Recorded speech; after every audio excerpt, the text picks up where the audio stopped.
of it. Another thing is what we look at, what our children see.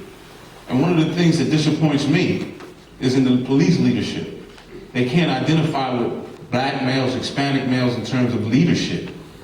We have to look at this city is the only city in the state of New York where the majority of the population is either Hispanic or African American.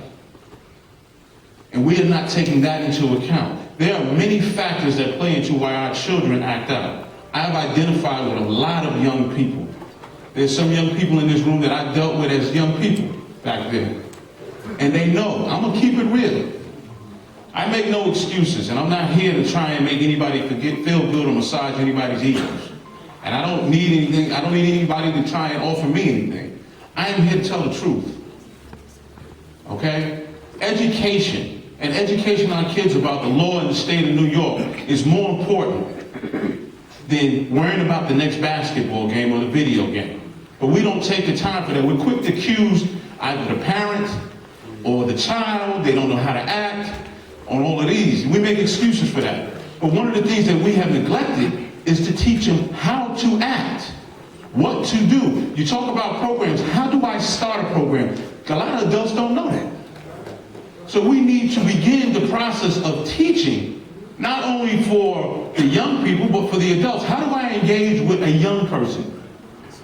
We cannot go back here and talk about, well, they didn't listen to me.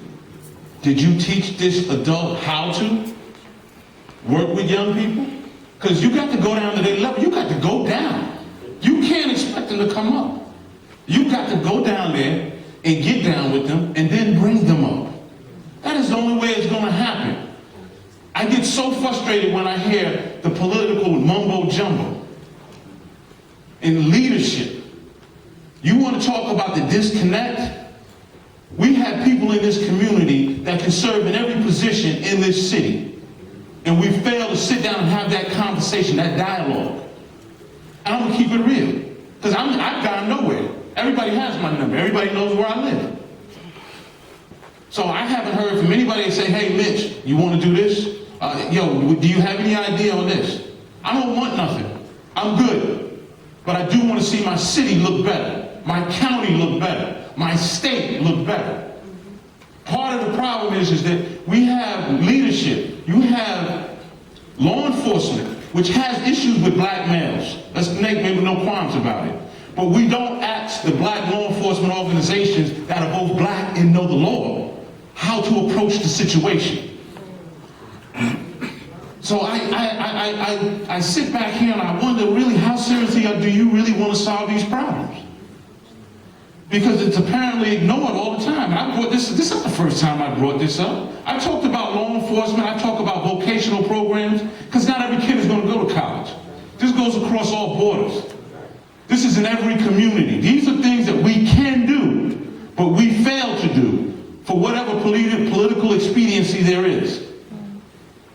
Now, none of this stuff is new. And I'm just repeating what I've repeated year after year after year. There's students in here that I dealt with that I taught my law enforcement class. All right? Yes, you can. And I know I'm not doing it. You can ask me.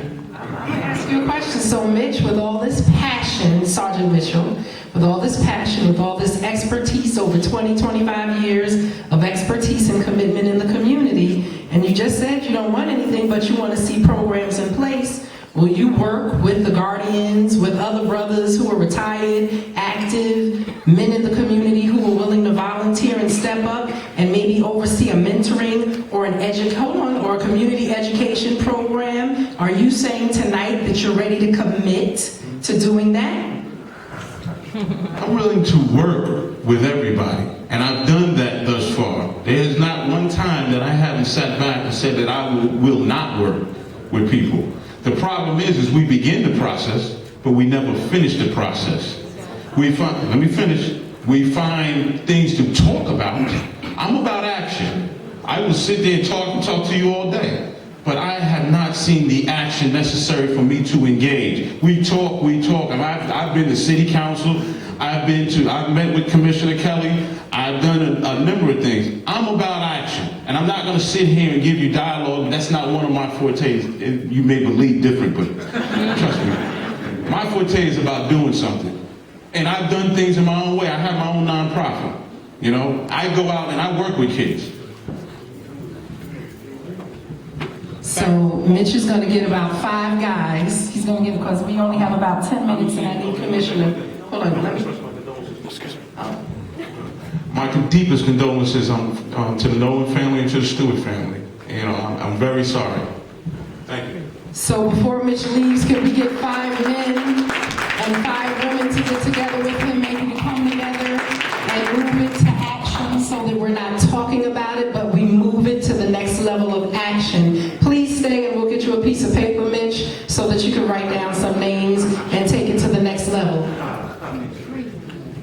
So what we want to do is to make sure that we do offer to you what we have available for you to collaborate with the Youth Bureau and with the Recreation Department.